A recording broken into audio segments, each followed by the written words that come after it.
काम करना क्या क्या है वो मैं आपको बता देता हूँ आज से। सबसे पहला काम तो अपने रूम में यहाँ पर जो है एक ऐसा बड़ा वाला चार्ट लगाना और उसमें उल्टी गिनती में यहाँ पर दिन लिखना शुरू कर देना। जैसे मानो सीजीएल के पेपर को आप ऐसे समझ लो कि 1 दिसंबर का आपका पेपर है और आज आपका 20 जुलाई है, तो जुलाई में बचे मान लो आपके 10 या 11 दिन जो भी हैं, 10 दिन हो गए, ठीक है। फिर अगस्त में मानो 30 दिन हो गया, फिर सितंबर में 30 दिन, फिर अक्टूबर में 30 दिन, फिर नवंबर में 30 दिन, कुल मिलाकर मानो यहाँ पर 130। हालांकि इतने इतने हैं नहीं, बट मैं एक अप्रोक्सीमेट ले रहा हूँ, 130 दिन। तो सबसे पहला यहाँ पर काम कर देना कि ऐसे लिखना शुरू कर देना, 130, 129, 128, 127, ऐसे कर करके उल्टी गिनती में सारा यहाँ पर लिखना शुरू कर देना। डेली एक एक दिन बीतेगा ना तो उसको ऐसे काटना, ताकि महसूस हो कि मेरे भाई एक दिन चला गया, देख ले एक दिन चला गया मेरे भाई, अब सिर्फ 129 दिन बचे हैं। फिर एक दिन और काटना ताकि महसूस हो कि हाँ यार एक दिन और चला गया, ताकि जो अंदर से एक बार ढीलापन आ जाता है ना, हम पढ़ाई को छोड़ देते हैं एक बार, थोड़ा सा चलो यार आज कुछ नहीं, आज थोड़ा मूवी देख लेते हैं, आज थोड़ी तबीयत खराब है तो थोड़ा कुछ और कर लेते हैं, तो वो कम से कम आपके अंदर नहीं आएगा। तो ये काम जरूर करना, ठीक है। Point number 1। पॉइंट नंबर 2, यहां पर क्या करना कि आज ही डिसाइड कर लेना कि अपने पेपर के लिए, जैसे मानो कोई अगर सीजीएल को टारगेट कर रहा है तो सीजीएल में आप ये डिसाइड कर लेना कि आपको मैथ कहां से करना है और कितना करना है। जैसे मानिए कोई स्टूडेंट बैच लेके पढ़ रहा है तो उसको पता है कि उसको अपने बैच के सारे वीडियो यहां पर देखने हैं और उसको पता है कि अपने सारे के सारे शीट्स लगाने हैं। मानो कोई यहां पर यूट्यूब से पढ़ रहा है तो उसको पता है कि उसको सारे के सारे वीडियोस की रिवीजन करनी है और यहाँ पर टेलीग्राम से पीडीएफ डाउनलोड करके लगाना है, या जहां से भी आप पढ़ते हैं वहां से। मान लीजिए कि किसी ने सेल्फ स्टडी की है, कोई लाइब्रेरी में बैठकर सेल्फ स्टडी करता है, तो बस वो ये बात अपने मन में फिक्स कर ले कि यार मुझे एक प्रीवियस ईयर की बुक कोई भी पकड़नी है। जैसे मानो मार्केट में बहुत सारी अवेलेबल है, जैसे मैंने खुद यहाँ पर 2400 बुक दे रखी है, वो 2400 बुक को आपको पकड़ना है और उस 2400 बुक को शुरू से लेकर लास्ट तक पूरा चैप्टर वाइज लगा लेना है, ठीक। तो ये काम आप यहाँ पर इस तरीके से कर सकते हो कि मैथ में अगर मेरा सिलेबस कंप्लीट है तो मुझे 2400 बुक लगाना है, और अगर मेरा सिलेबस कंप्लीट नहीं है तो मैं वीडियो प्लस शीट्स और प्लस उसके बाद 2400 ई बुक लगाऊंगा, बस इतना ज्यादा और इसके अलावा कुछ नहीं, ठीक है। इस तरीके से आप बना लो। दूसरी बात, अगर जैसे मानो मैथ के अलावा हम करें रीजनिंग की, तो रीजनिंग में सेम तरीके से अगर आपने बैच ले रखा है किसी का भी, जैसे मानिए विक्रमजीत सर का आपने बैच ले रखा है, तो आप उनका पूरा का पूरा वीडियो देखिए, आप उनकी पूरी की पूरी शीट्स लगाइए। अगर आप सेल्फ स्टडी करते हैं, आपने उनके बुक से पढ़ रहे हैं, तो आप पूरी की पूरी बुक लगाइए। इसके अलावा अगर आपको ऐसा लगता है कि नहीं यार मेरा जो है वो 2 ही 3 टॉपिक में दिक्कत आ रही है, तो वो 2-3 टॉपिक को आप मार्क कर लो ऐसे कि यार कोडिंग डिकोडिंग मेरा खत्म है, रैंकिंग अरेंजमेंट खत्म है और ये टॉपिक खत्म है। और जैसे जैसे आप उनको पढ़ते जाना, आप उन टॉपिक्स को ऐसे कट्टा लगाते जाना, ऐसे कि नहीं यार मुझे ये खत्म हो गया अब इसको कट्टा लगाओ, ये खत्म हो गया ऐसे कट्टा लगाओ, ये खत्म हो गया ऐसे कट्टा लगाओ। ये मेरा तरीका होता था।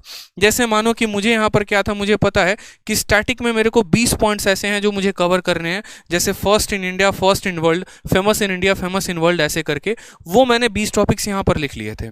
और मैं डेली एक टॉपिक को स्टैटिक का उठाता था, चाहे वो लूसेंट हो गया, कोई और किताब हो गई, और उसके बाद हम उनको ऐसे काट देते थे कि हाँ भैया ये तो कंप्लीट हो गया, फिर उसके बाद दूसरा टॉपिक ये भी कंप्लीट हो गया, तीसरा टॉपिक ये भी कंप्लीट हो गया, ताकि मुझे पता चले कि 130 दिनों के अंदर मुझे करना कितना है। सेम तरीके से आप इंग्लिश में, ठीक है,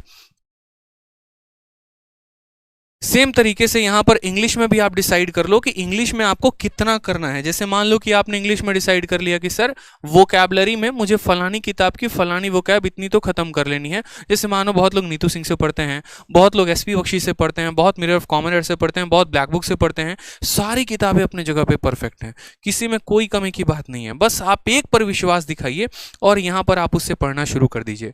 तो जैसे मान लीजिए कि किसी ने टारगेट किया वोकैब के लिए ब्लैक बुक की, हाँ यार हम ब्लैक बुक पढ़ेंगे, हालांकि बहुत अच्छी किताब है ये निखिल भैया की आपकी, ठीक है। तो यहां पर ब्लैक बुक को टारगेट किया ना, तो टारगेट कर लो यार कि कम से कम हम 1500 यहां पर साइनो एंटो पढ़ेंगे और 1500 वन वर्ड पढ़ेंगे यहां पर और 1500 ईडियम पढ़ेंगे। उस हिसाब से आपको डेली 20 या 30 कवर अप करने हैं, तो वो आप डेली के डेली इतना पढ़ते रहना, इस तरीके से प्रॉपर। बट टारगेट बना लो कि हमको अपने पेपर के पहले इतना काम तो खत्म कर लेना है, ठीक है। उसी तरीके से आप यहां पर जीएस में भी आप एक प्रॉपर स्ट्रेटजी बना लो कि जीएस में मुझे यहां पर इकोनॉमिक्स पढ़ना है तो कहां से पढ़ना है, बायो पढ़ना है तो कहां से पढ़ना है, और जो भी पढ़ना है यहां पर तो कम से कम कितने क्वेश्चंस यहां प्रैक्टिस कर लेने हैं। सिर्फ पढ़ना ही नहीं है, उनके अलावा उनकी प्रैक्टिस भी करनी है।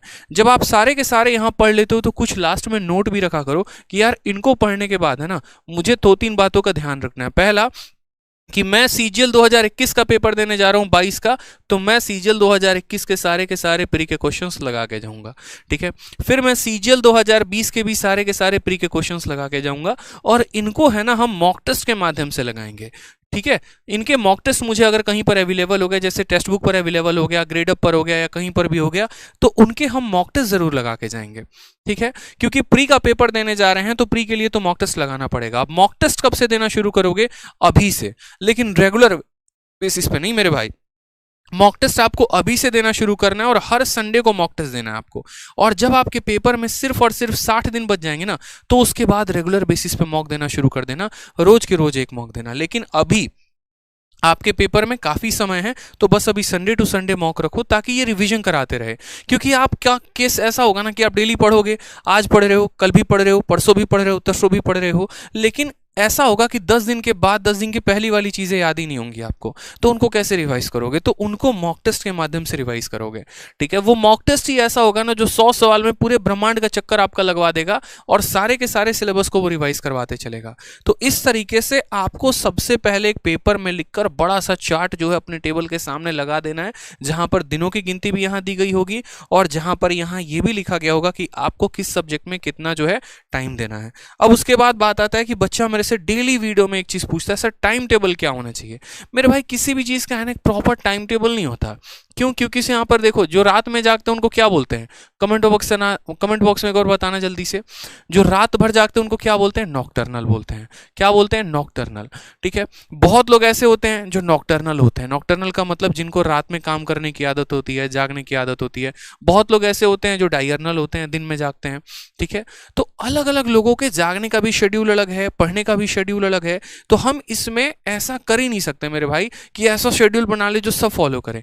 लेकिन हाँ, इसमें हम अपने समय को, जो हम अपना समय है उसको हम डिवाइड कर सकते हैं कि मुझे मैथ को कितना टाइम देना है, मुझे इंग्लिश को कितना टाइम देना है, मुझे रीजनिंग को कितना टाइम देना है।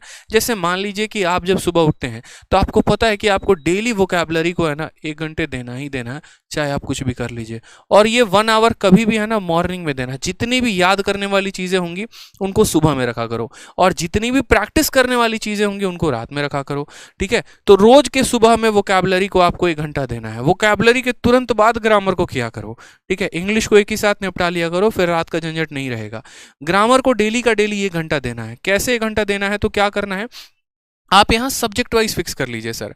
और सब्जेक्ट वाइज कैसे फिक्स कर लीजिए? Topic chapter wise. इसमें चैप्टर वाइज ऐसे फिक्स कर लीजिए कि यार आज मैंने नाउन पढ़ा, ठीक है, तो मुझे नाउन जो है ना, जैसे मानो कोई सर से मैं पढ़ रहा हूं तो उनकी वीडियोस भी मैंने खत्म कर दी, उनकी शीट्स भी मैंने लगा दी। और जैसे मानो कोई भी एक बुक मैंने हो गई, जैसे मानो मैंने नीतू सिंह से खत्म कर लिया या मिरर ऑफ कॉमन एयर से खत्म कर लिया।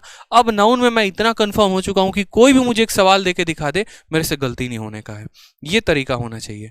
ठीक है, कोई भी एक सवाल देके दिखा दे, गलती नहीं होगा तो नहीं होगा। ठीक है, ये होना चाहिए तरीका। ग्रामर में डेली 1 से 2 घंटे अगर आप दे रहे हो तो बहुत अच्छी बात है। फिर उसके बाद आप जो है फिक्स कर लो कि यार मैथ्स में डेली के डेली मुझे कितना टाइम देना है, तो कम से कम यहाँ पर 2 घंटे।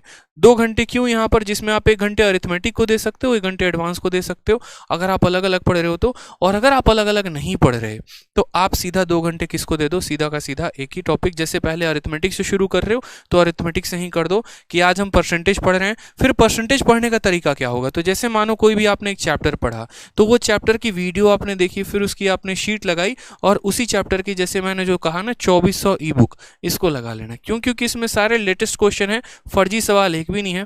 फर्जी एक भी नहीं है तो समय आपका कहीं भी जाया नहीं करेंगे। इस तरीके से करके चैप्टर खत्म करना है। परसेंटेज पढ़ने के बाद परसेंटेज को पूरा ई बुक से लगा लेना है। प्रॉफिट लॉस पढ़ने के बाद प्रॉफिट लॉस लगा लेना है। कंपाउंड इंटरेस्ट पढ़ने के बाद ऐसे लगा लेना, और ऐसे करते करते पूरा का पूरा जो अपना सिलेबस है वो कंप्लीट कर लेना है मेरे भाई।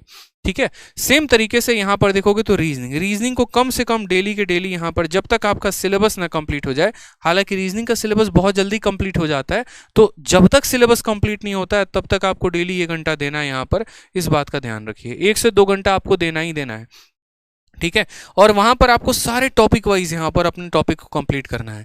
जैसे आज आप टारगेट कर लो कि अगले 3 दिन के अंदर मुझे कोडिंग डिकोडिंग खत्म कर लेना है, या सिलोगिज्म खत्म कर लेना है। जहां से भी आप पढ़ते हैं, जो भी क्लास आप अटेंड करते हैं, चाहे आपने विक्रमजीत सर का बैच ले रखा है या आप उनसे यूट्यूब पर पढ़ते हैं, तो आप उनसे पढ़ के उसके बाद उनकी शीट्स लगाइए और उनकी बुक लगाइए। आप ऐसे प्रैक्टिस कर सकते हैं। इसके अलावा कोई और सोर्सेज भी है, आप तो उसको आप टॉपिक वाइज और चैप्टर वाइज कंप्लीट किया करो, ये ज़्यादा फायदा होगा आपको, ठीक है। और रीजनिंग के बाद जीएस के लिए बहुत लोगों का मिथ यहाँ पर हो रहा है ना जीएस के लिए कि हम कैसे करें क्या करें। तो मेरे भाई इतना ध्यान रखो, पढ़ना तो पड़ेगा, चाहे कुछ भी कर लो, पढ़ना तो पड़ेगा, ठीक है। आपको पूरा पढ़ना पड़ेगा, आपको पूरा पॉलिटी पढ़ना पड़ेगा, आपको पूरा ज्योग्राफी पढ़ना पड़ेगा, पूरा आपको हिस्ट्री पढ़ना पड़ेगा, आपको जो करना है कर लीजिए जनाब, लेकिन पढ़ना तो पड़ेगा, ठीक है। आपको अगर यही नहीं पता है कि अगर राष्ट्रपति के गैर हाजिरी में कौन सभा को बुला सकता है या राष्ट्रपति के पद को कौन संभाल सकता है, क्या फायदा आपका, ये बताओ, ठीक है। तो ये छोटी छोटी चीजें हैं, आपको जीएस करना है तो आपको कंप्लीट करना है। आप एक बार प्रॉपर तरीके से उसकी मदद ले सकते हैं। मैंने सीजीएल की जो मेरी स्ट्रेटजी की वीडियो है उसमें मैंने प्रॉपर बता रखा है कि जीएस में कौन से सब्जेक्ट को आप कहां से पढ़ सकते हैं, और वो सारे वीडियोस फ्री हैं, ठीक है। हमारे चैनल पर भी यहाँ पर जो है पूरे के पूरे आपको जीएस कराया जा रहा है, तो आप यहाँ से भी पढ़ सकते हैं। और इसके अलावा आप सैटरडे और संडे यानी 5 दिन सिर्फ और सिर्फ पढ़ाई करिए और 2 दिन आप रिविजन करिए। सैटरडे और संडे को पूरा प्रॉपर तरीके से रिविजन करिए। संडे को आप एक मॉक टेस्ट भी दीजिए, चाहे मैटर नहीं करता जनाब कि आपको संडे के मॉक टेस्ट में कितने आ रहे हैं, बट संडे को आप मॉक टेस्ट दीजिए ही दीजिए। आपके चाहे 100 नंबर आ रहे हो या आपके 60 नंबर आ रहे हो, कोई फर्क नहीं पड़ता, शुरुआत वहीं से होती है और धीरे धीरे जो ये आपका ग्राफ है ना, ये थोड़ा धीरे धीरे करके ऊपर जाएगा और तब आप एक अच्छा नंबर स्कोर कर पाएंगे। तो जहां से आ रहा है, जितने नंबर से आ रहा है, आप वहीं से मॉक टेस्ट देना शुरू करो, रिवीजन आपकी कंटिन्यू रहेगी और धीरे धीरे नेक्स्ट पेपर तक के लिए तैयार हो जाओगे। वो गलती मत करना जो बाकी सभी स्टूडेंट करते हैं, पेपर के 30 दिन बचे हुए होते हैं तो सर्च करते हैं यहाँ पर आके last 30 days strategy to crack the exam. ये गलती नहीं करना है, ठीक है। और मॉक टेस्ट में क्या करना है, तो कोई कंपनी का मॉक टेस्ट नहीं लगाना, प्रीवियस ईयर के लगाने हैं। जैसे पहले 2019 के प्री खत्म कर दिए, फिर 2020 के प्री खत्म कर दिए, फिर 2021 के प्री खत्म कर दिए। तो इस तरीके से आप यहाँ पर मॉक टेस्ट पे काम करेंगे जनाब, ठीक है। मॉक टेस्ट भी देंगे तो सिर्फ और सिर्फ किसका देंगे, तो प्रीवियस ईयर का। यहाँ पर जैसे पहले 2018 का प्री खत्म, फिर यहाँ पर 2019 का प्री खत्म, फिर 2020 का प्री खत्म। यकीन मानिए अगर आप इतना फॉलो कर लिए ना जितना हम आपको बोले हैं, तो आपका प्री निकलने से कोई रोक नहीं पाएगा। क्यों? क्योंकि बाकी लोगों की तैयारी बाद में होती है, हम तैयारी पहले करके बैठेंगे, ठीक है भाई, बिल्कुल। तो इसी तरीके से आप यहाँ पर अभी शुरुआत करो, बीच में जहाँ जहाँ पर ज़रूरत पड़ेगी ना मैं आपको गाइड करते रहूँगा। और कौन कहता है कि YouTube से सिलेक्शन नहीं हो सकता, सिलेक्शन लेने के लिए बैच लेने की आवश्यकता है, ऐसा बिल्कुल भी ज़रूरी नहीं है, ठीक है। आप डेडिकेशन के साथ जहाँ से ही पढ़ना चाहे आप वहाँ से ही पढ़ सकते हैं, ये आपके ऊपर होता है, आपके लेवल के ऊपर होता है, ठीक है।